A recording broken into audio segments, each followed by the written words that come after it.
Good morning, church. Last time I was up here was Rebecca Laureate several months ago, and I had the pleasure of standing a little bit lower, a little more relaxed down here. And even then, getting up before a crowd about half this size, I started to feel something in my body, getting a little fill in the blank, whatever you fill in that blank with. And in spite of my day job requiring me to speak before sometimes up to 1,000 psychologists, talking about how we can all promote better school climate in our schools, or a few hundred teachers talking about how they can take care of their students' mental health in their classroom, despite all of that, there's something special and sacred about getting before you this morning. And so I want to thank you for lending me your ear this morning. And what did happen was my Apple Watch told me your heart rate rose above 120 beats per minute while you seemed to be inactive for 10 minutes. So it was basically saying, this doesn't add up, right? Something just to let you know you've got a high heart rate. But I think it's really important how we fill in that blank. So what was I feeling? And I think if we did a poll, Family Feud style, we might have about 6 different answers. Some of us would say anxious. Some of us would feel stressed. Some of us would say nervous. Some of us would say stressed out. Some of us would say overwhelmed, depending on what to you public speaking looks like. But I think if we polled most professional athletes, most professional performers of some kind, they would have a pretty different answer set. They would say my adrenaline was pumping. I was getting ready to do the task. They don't see stress in that moment, at least, with fear as much as we do. And this brings me to something that we've gotten wrong about stress, unfortunately, as a society and as a lot of psychologists like myself, researchers. And some of that has really come to light. There's this groundbreaking study a few years ago of over 30,000 U.S. adults over the course of 8 years. And what they found was stress was correlated to increased likelihood of death by 43% increased likelihood of death. But then when they looked into the numbers, it actually wasn't stress. It was those who believed that stress was bad for them. If you had high levels of stress, but you did not believe that stress was bad for you, you were no more likely to pass during these 8 years. And that's fascinating because it really flips everything on its head about the way we think about stress. When we hear that, we've heard all these studies that say stress is bad for you in all these ways. So we say, get away from me. I don't like you, stress, stay out. Or we get overwhelmed by it when we feel it. And if instead, what we did was not jump on this struggle wheel that we have. Because what happens when we see stress is with fear, we say, ooh, I'm feeling anxious. And now I know that anxiety is not good for me. So now I'm feeling anxious about my anxiety. And you know what? That makes me kind of sad and frustrated with myself right now because I shouldn't be stressed. Stress is bad for me. I should be able to master this and get it out. And now I'm frustrated and now I have guilt. Thinking to myself, I am frustrated and anxious about getting up before you when people are starving today and people are in Florida without a home. And now I feel guilt about my stress. Wow. And that's the tizzy that a lot of us find ourselves in. And part of one of the first steps that we need to think through is taking in this research and recognizing that if it's not stress itself, it's how I respond to it that makes a difference. Then I can start to try. It's a big switch. I'm not saying it's like one of these switches where we just flip the light on. It's a big, hard switch to switch over. But when we turn off that struggle switch, we let go of this opportunity that where we have the more struggle, the worse it gets. So then we turn the switch over to being able to say, you know what? Here's anxiety. Thank you, Apple Watch, for telling me. I don't want it. I don't like it, but I'm not going to struggle with it. I'm not going to fight it. It is my friend. It is here to tell me that I'm getting ready to do something big. I'm getting ready to do something different, new. And to help my body prepare for that. So what happens is when we get lost in that, we sometimes miss opportunities to pursue the fruit of the Spirit. And think about that. One of the other problems that we have as a culture, as a society, and I think this has leaked into the church as well, is we have this kind of myth that joy is the default. If nothing's going wrong in your life and everything is fine, you know what? You are joyful, and that is the place to be. That's been said. But I say to you, if you never had any stress, then why would we be talking about self-control being a fruit of the Spirit? Like, wow, she has such good self-control. How do you know? Well, because I could see that she was a little overwhelmed by that, and she controlled herself, or he controlled himself and reined it in. Patience, parents, right? So we often make that comment about, don't ask for patience. God will give you many opportunities for it, right?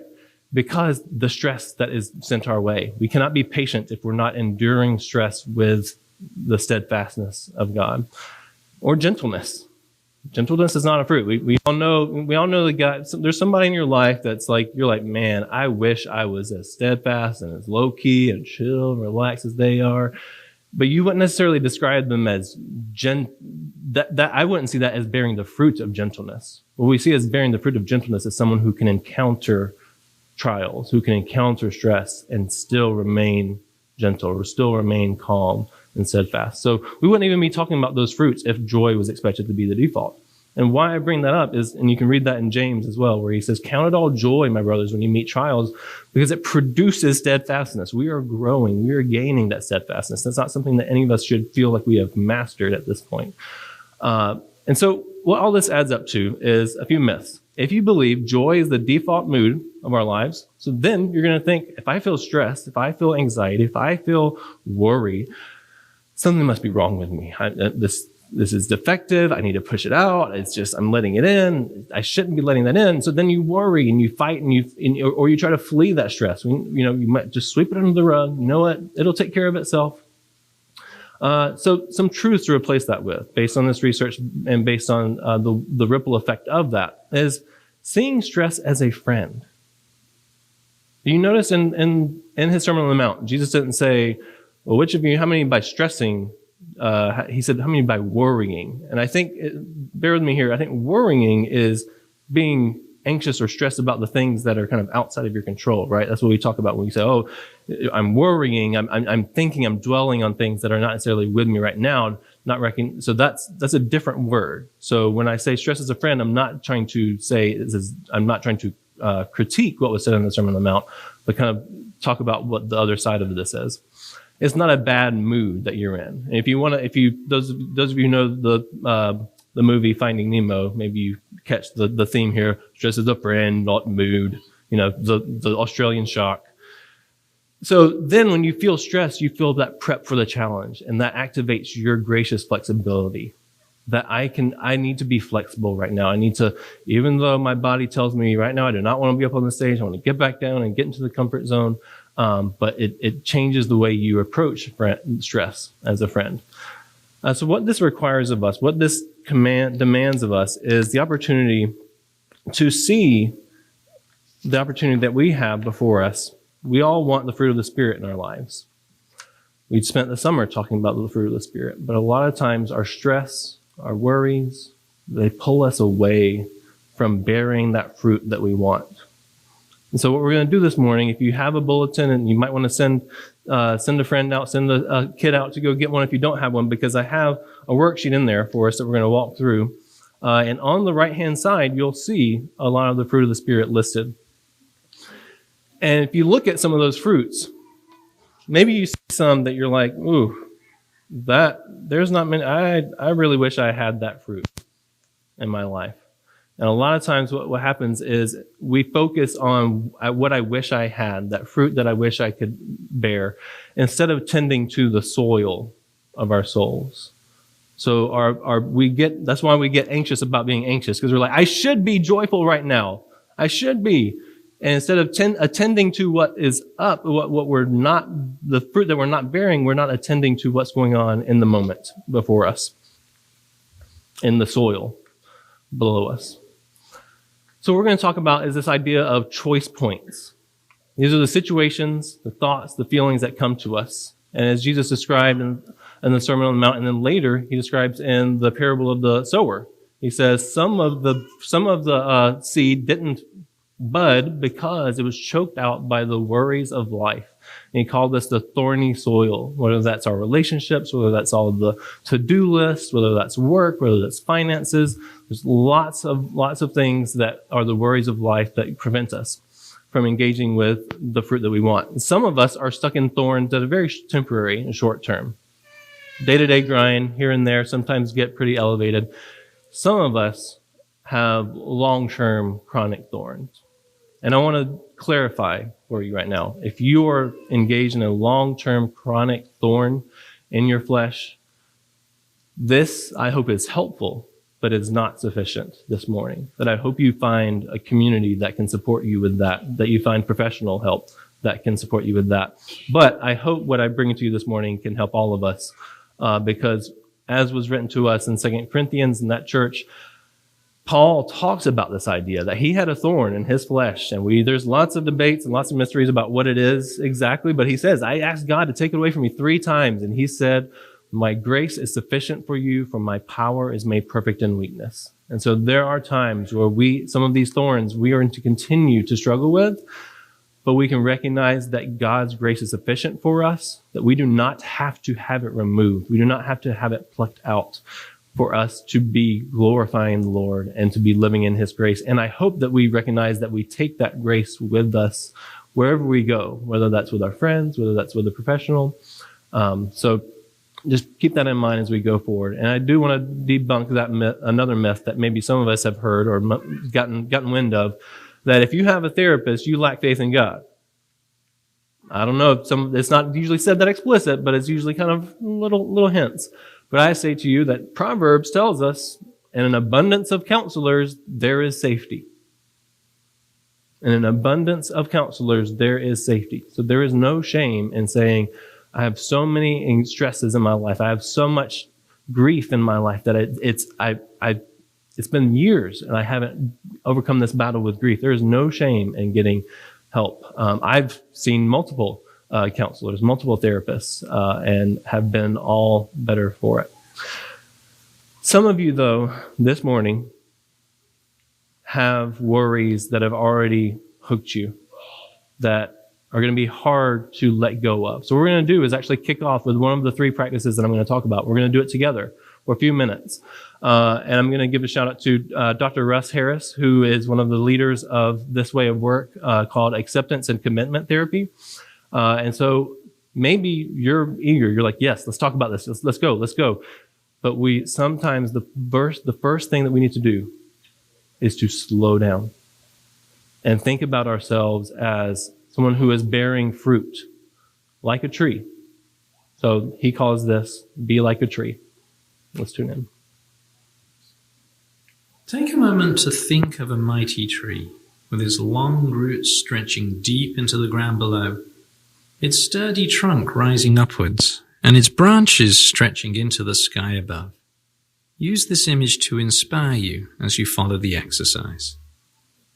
Whether you are standing or sitting right now, plant your feet firmly onto the floor.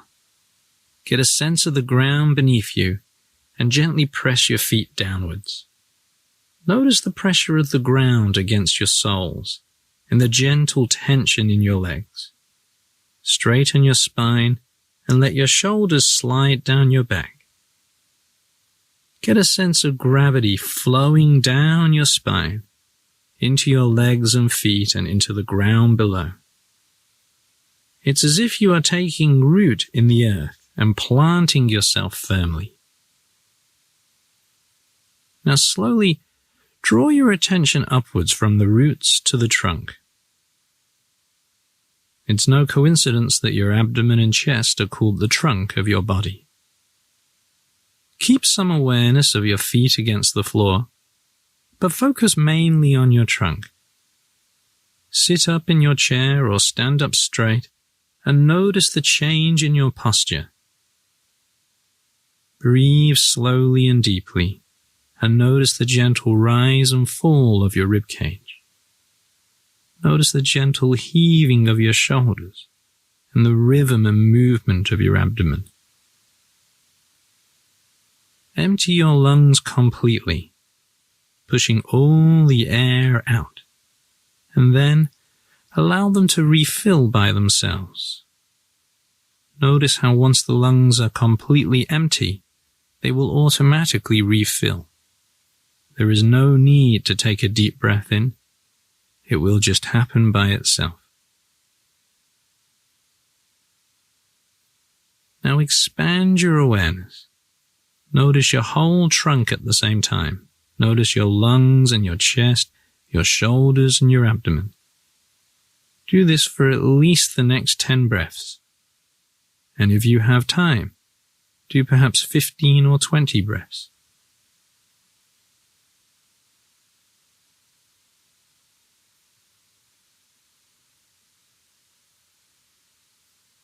Slow, gentle breathing is the way to go here.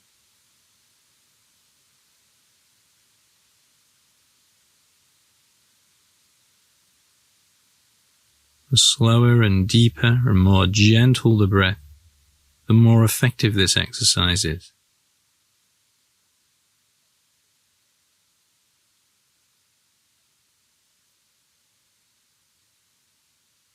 And push all the air out of the lungs, emptying them completely, and then allowing them to fill by themselves.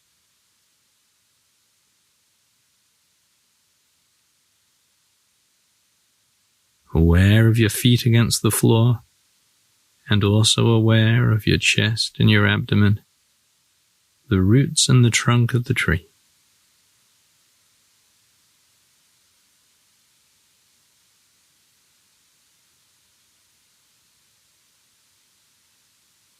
And just as the branches of a tree reach into the sky, you now reach out into the world around you.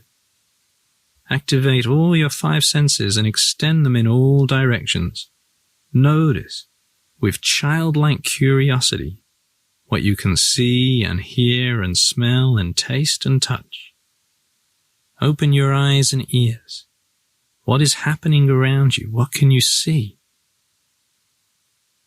Maintain some awareness of the roots and the trunk and the background rhythm of your breathing, and focus your attention predominantly on the environment around you. Get a sense of where you are and what you are doing. Smell and taste the air as you breathe it in. Notice 5 things you can feel against your skin, such as the air on your face or the shirt on your back or the watch on your wrist.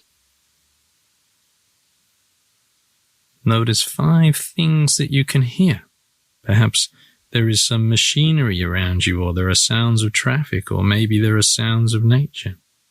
You can, of course, notice the sound of my voice and the sound of your own breathing or body moving.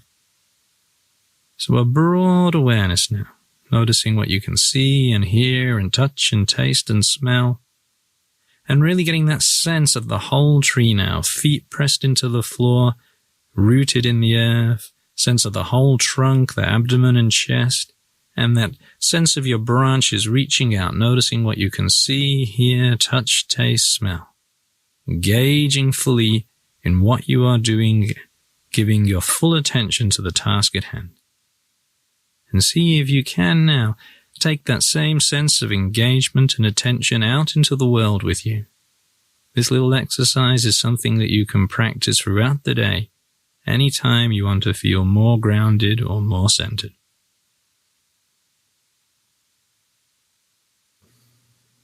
So welcome back. I think we all might recognize right now, your head is a lot clearer than if I told you not to stress. Or if I told you, don't think of pink elephants, right? Well, you think of pink elephants. So anytime we think, oh, I don't want the stress, you're focusing on the stress. And what part of the practice here is to orient yourself back to the 5 senses, at least as a starting point. That is not the end point, the starting point to be able to bear fruit in the moment. And as he mentioned, there's lots of ways that you can embed this throughout your day. What I do want to clarify is that when we're talking about this practice of mindfulness, that it is not meditation. This is not Star Wars Yoda time. This is not personal quiet time that you do all by yourself. And when the kids are away, when everyone else is away, everyone else is sleeping, it's not that. It's not controlling your thoughts and reining them in. It's not positive thinking. What it is choosing wisely which thoughts we want to guide our actions and which thoughts to let go of. We cannot do that unless we slow down sometimes. So let's take a moment on your card here, your handout, and think about on the top left and the top right, what are some actions that are pulling you away from the fruit of the Spirit that you want to be bearing? So what we talk about in mindfulness practice is that you have these situations, these choice points in the day, and what we get is hooked away towards things that maybe on a routine basis you're not proud of. And these are kind of the opposites of our fruit of the Spirit. Whether that's being anxious, being uncaring, kind of like just whatever, disloyal, self-indulgent. When I mean self-indulgent, that does include 5 Oreos at one time. I'm not saying I'm speaking from example. Harsh, ungodly, impulsive, unhappy. So what are some times that are happening routinely for you? What does that look like for you? Where there are moments in the day that you just, when your head hits the pillow, you think, I wish I could have handled that a little bit better. I wish I could have bore more fruit in that moment of love for my spouse, joy as a model for my children, peace for my friends when they needed it, patience for the bank teller who needed it, kindness, faithfulness, gentleness, self-control. So what is the opposite of that? In those moments where you think to yourself, not proud of that moment, wish I was bearing more fruit in that moment, what would that look like? So take a moment on your sheet to either check those down with a pen that might be available to you or in your mind, so that we see there are choices in the day that we are making where we can find more opportunities to bear fruit. And once you have that, we're going to talk about thorns. So we talk about the thorny soil. How do we move forward and find those opportunities to make those choices where we can? And part of it is attending to the soil, attending to those thorns in the soil, because all too often we're thinking about these fruit up here, and this branch is not looking good. My love is looking a little weak. My patience is a little dried up. So let's now attend to that soil of the situations, the thoughts that provoke that.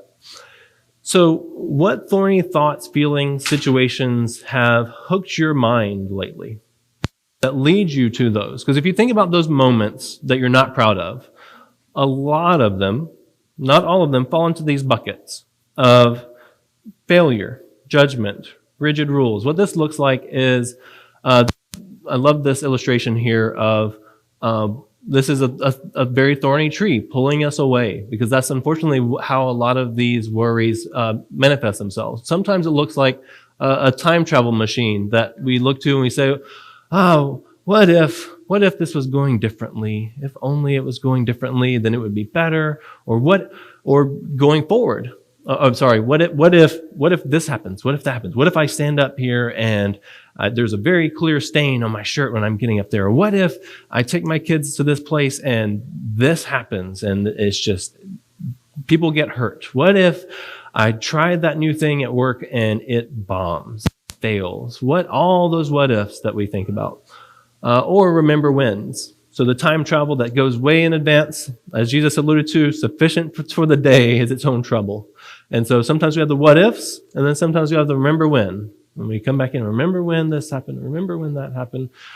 Sometimes it's rigid rules, where our brain is telling us, we catch these thoughts that pop into our head of saying, you must do it this way, and only this way, and perfectly. That has to be the way it's done. And that's what overwhelms you, because you know there's no way I can do it that well or that way.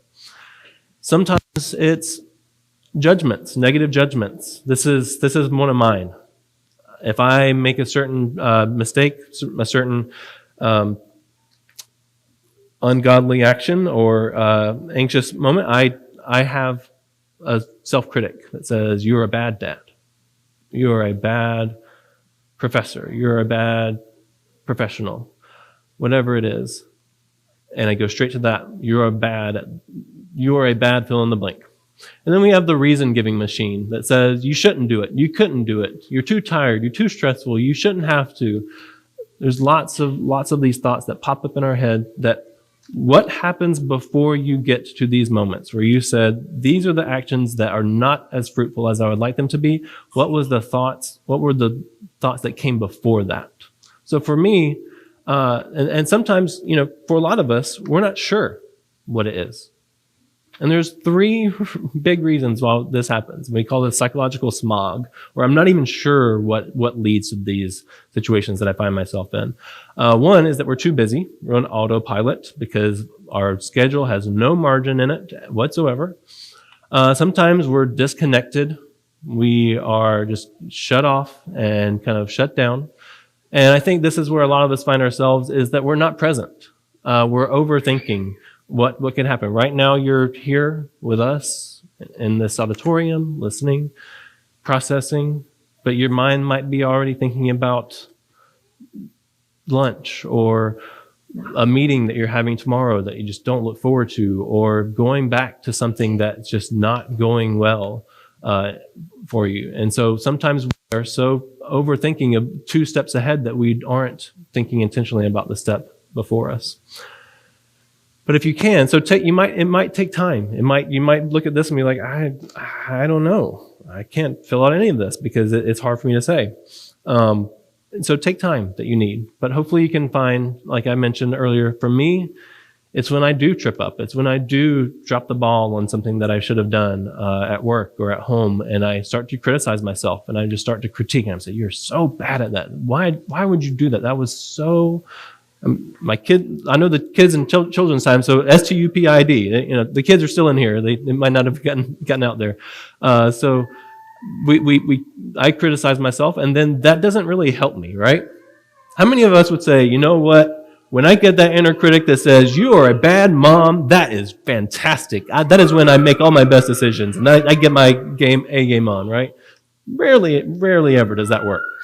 So then after you've got all of these checked out, now you're asking the question, when you experience those hooks, those thorns that are getting at you, whether that's the failure, the critic, whatever it is, how do I still produce fruit in those moments when I'm being my own worst critic or I'm feeling not good enough? How do I do that?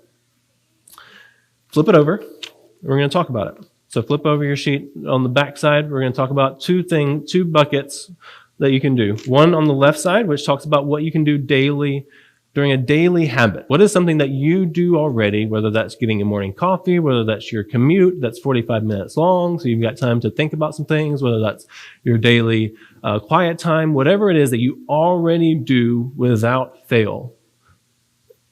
That has to be what you write in here, because you have to stack it on to something that's already existing in your life. If you're going to practice any of these habits, you have to start with something that's already a part of your day-to-day grind, and then to prepare yourself to practice. Because as you might have heard in the audio, we talk about these skills we talk about these strategies as skills. They have to be practiced. You're going to only get better at it the more you do it. And so if you just say, I'm going to do better, that rarely works, to be completely honest. You have to find time to practice. LeBron James did not say, I missed so many threes, I'm going to do better next time. No, he goes and he's going to take some practice shots. So we have to do that practice. And part of the caveat here is recognizing that emotions are like the weather. They're going to come at you whether you like it or not. They don't care whether you want them. So we have to adapt to them. We have to notice them, acknowledge them, see them, let them come and go, and not engage in that struggle. And just be ready to say, I notice that it's happening. I notice that this is happening in my body. Because some of us still hold on to this idea that we want sunshine and rainbows, or we expect, hopefully, I'll get better at this once fill in the blank. Once the kids are at this stage, or once I get done with this project at work, or once the new year comes around, then I'll make my resolution. That's when I'll make. Most of us are done with those by February 14th, more or less. So take the opportunity to not wait around for the sunshine. What we know is we need both the sunshine and the rain to be bearing fruit, right? I'm looking at some master gardeners in our audience. They know you need both. This summer did a lot of damage. The dryness of the summer did a lot of damage to a lot of our crops and a lot of our gardens. But it's hard to think that way when you're facing it, when you're living it. And one of my favorite quotes is from an author, Donald Miller, who says, "Somehow we realize that great stories are told in conflict, but we are unwilling to embrace the potential greatness of the story we are actually in. We think God is unjust rather than a master storyteller." So that's one of the quotes that pops into my mind whenever I'm facing a hard time, whenever I'm down on the decisions that I've made lately or the worries that have gotten me. I think, you know what? I can't wait to see the arc of this story that God's going to tell through my life. And it's easier said than done. But what can we do to get unhooked? 3 things that I'm going to share with you, and then we'll go today. Grace, all-season gratitude, and grounding and breathing, which was what we've already done.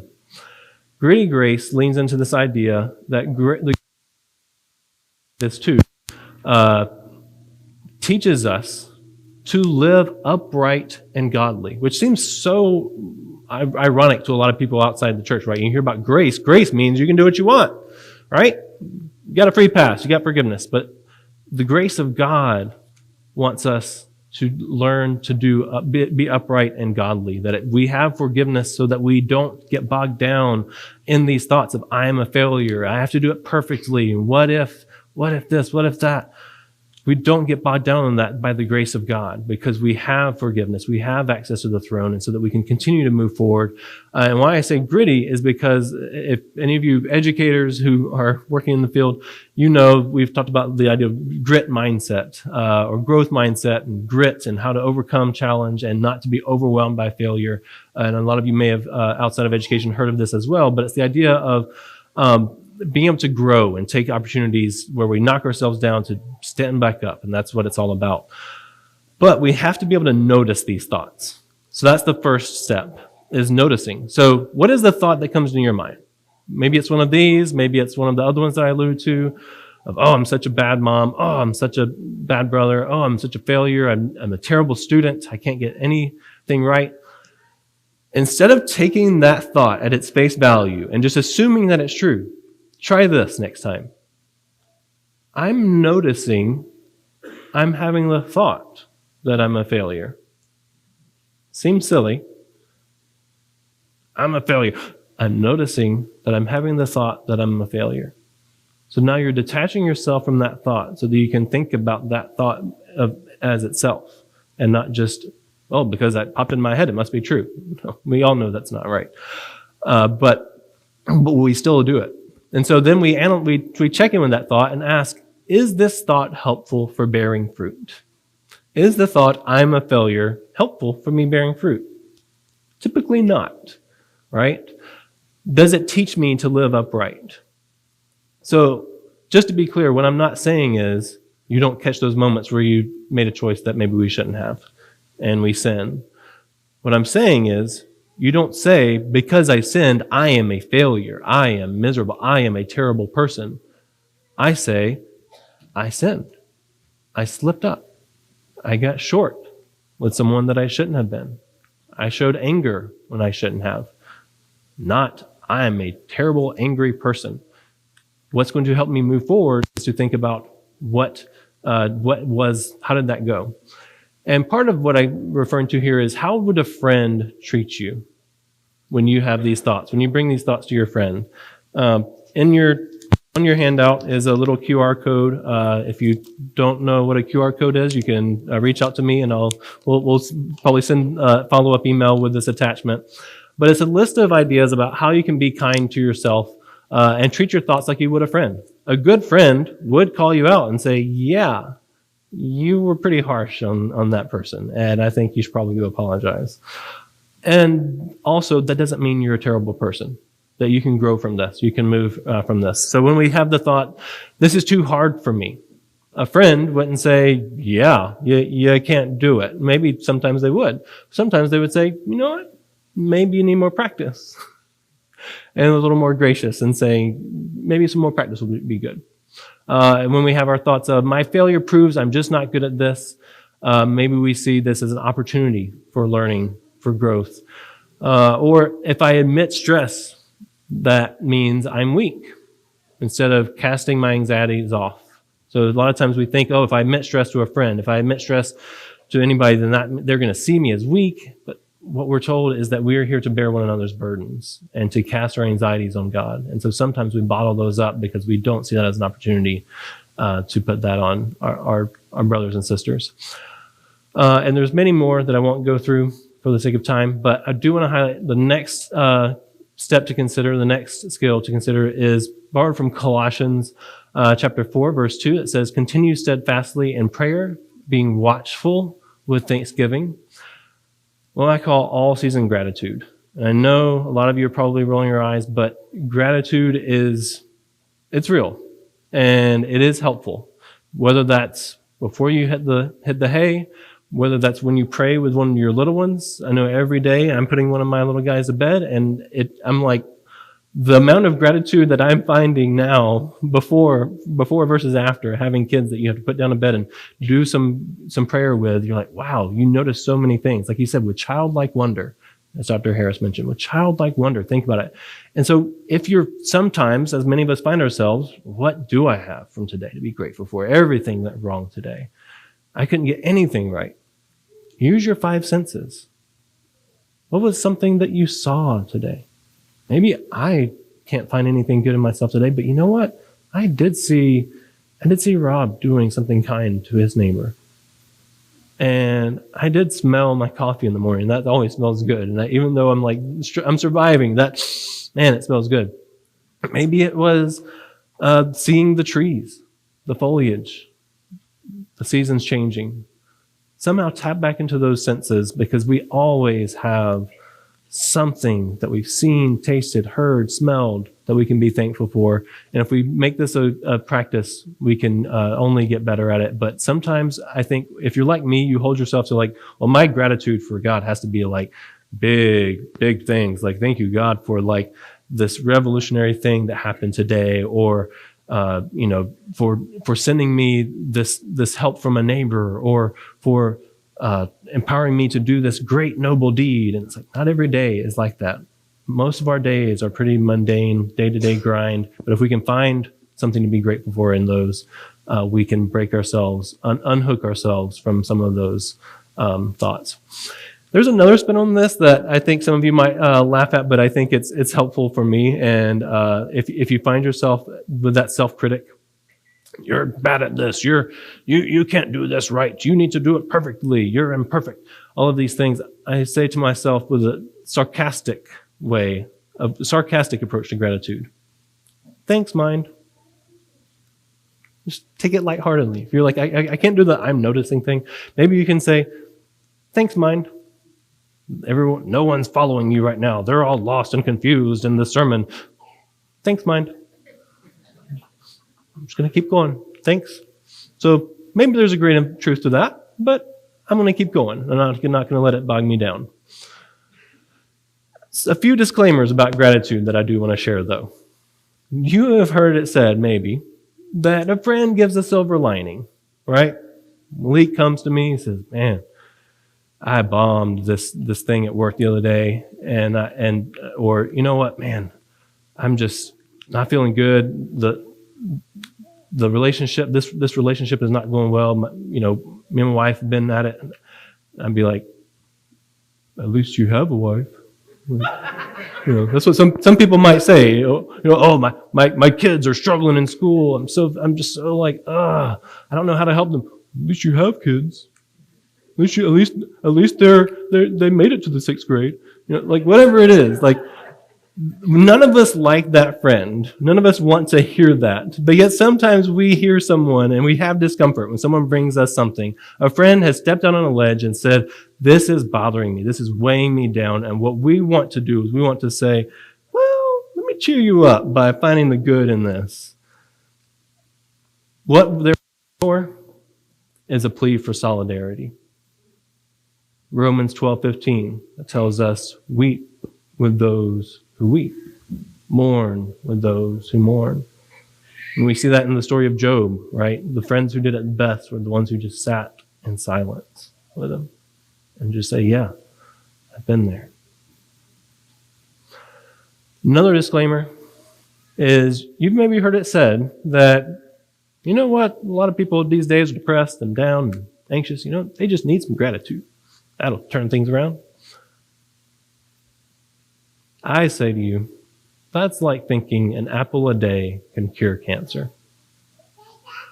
People who have carried the weight of depression, PTSD, addiction, you name it, please don't say what they just need is some gratitude. It can help. I'm not going to ban apples from the cancer ward at all. I'm sure they have many there. But no one's passing those out thinking that's going to solve the problem. So just a few disclaimers about gratitude that I think need to be said.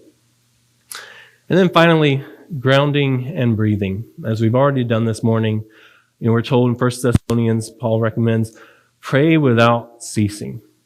But then on the same time, Jesus says in his Sermon on the Mount, don't heap up empty phrases. So sometimes we got to find ourselves, so where am I at between this? Because if I'm praying without ceasing, there's going to be a lot of empty phrases in there, just tossed up, as part of my routine. And I think that's where grounding and breathing can be really helpful, because a lot of us see prayer, for better or for worse, as just another thing on our to-do list. Mind you, I will say, if it's not on your to-do list, you might miss it. So put it on your to-do list. Keep it in your calendar. It's very easy. Those of us who are carrying the anxiety of all the work, all the to-dos for our families, for our work, and you see that big to-do, you make that big long list, you should probably put prayer time in there. But at the same time, the way we approach prayer as just one more thing on the to-do list can be to our detriment. So a lot of people that I've been reading about, who make this bridge between mental health and discipleship, say that grounding exercise that we just did, where you just orient yourself to what's happening right now, ground yourself in your feet, think about what you see, what you hear around you, is a great first step towards your daily prayer. Because a lot of times we just go straight into that prayer and check off all the boxes, and we don't slow things down to really look at what we're doing. So that helps us not heap up empty phrases. So maybe it's thinking about those 2 to 3 fruit that you checked off, or 1 maybe. All the better if you have 1 that's what you're headed towards. That's the choices that you want to make more of. And write it down. Put it on a Post-it note wherever you pray, whether it's in the car, whether it's in your bed, your bathroom. Put a Post-it note with those fruits, or that 1 fruit in there, so that you can remember to pray for that your mind is set on that, not on how bad a bad worker you are, not on your failures, not on all the what-if scenarios that could happen, but on the fruit. And if we embed that regularly into our daily prayers, that can help us. And then, like I mentioned, being that tree and finding the time to ground ourselves, to slow down, to be able to notice those thoughts and let them go by and choose which ones are helpful and which ones are not. One of my favorite ways of doing this is what some have called breath prayers. And this is where we do what we did earlier. We take a big breath in and a big breath out. That biologically does so much. I think because we did that, my Apple did not tell me that my heart rate didn't elevate. So that was actually for me, guys. So even if you didn't participate, that helped me. But I would encourage you to look into this idea of breath prayers, because what it does is there's a lot of them that have been written by a lot of different people. And so I'm sure you find some out there that you're not your cup of tea, but it's taking slow time to breathe while you're praying, to breathe in joy, and to breathe out your insecurity, to breathe in joy, to breathe out unhappiness, to breathe in peace, and to release anxiety. A lot of times we go so fast in our prayers that we don't slow down to breathe, and how helpful that can be for our prayer life.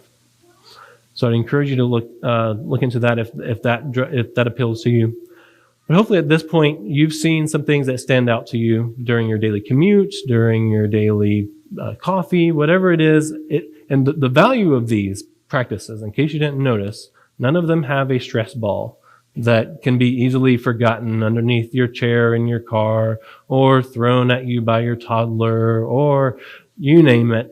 It doesn't require anything beyond yourself and God finding time to slow down, to take your thoughts less seriously. Say, I notice that I'm having the thought that this sermon did not go the way I wanted it to. That's okay. And I'm going to do what I can, what's within my control. And then sometimes just saying, you know what? Thanks, mind. Thanks. And move on. You have heard it said that admitting to mental health needs at church is risky. Maybe not by anybody here, but by your own mind. What if they say this? What if this happens? Well, fun fact, your diving deeper questions for your small group now have that. So your small group leader is probably going to ask about it if you are attending small group this afternoon or evening. And the glory of that is, we're told, the law of Christ is to bear one another's burdens. Bear one another's burdens to fulfill the law of Christ. And I don't know if you're like me, but I heard a lot of people participating in the activities that we've done today. So when you sit down in your small group and you look around at all the smiling faces and all, like, you can be sad and put a smile on. Your neighbor can be stressed, overwhelmed, and put a smile on. And so maybe what we can do is talk about, how do we unhook together? Instead of being overwhelmed by all those negative thoughts that pop in our mind, how can we unhook from them? Not to say that they aren't helpful, but to find which thoughts are helpful. To just notice them together, to take them loosely, to move forward with gritty grace, like a friend that tells you, yep, you did mess up and I can help you practice. Or you're being harsh on yourself. I think you did awesome. With grounding, to help you orient yourself away from all the thoughts that are overwhelming you, back to the present, or to that gratitude that we can find. I am grateful for each and every one of you for participating with me this morning, and if we can be of any assistance to bear your burdens this morning, to allow you to share with us how we can help you, even if it's unspoken. You don't have to name it. We would love to hear from you as we come forward and we stand and sing.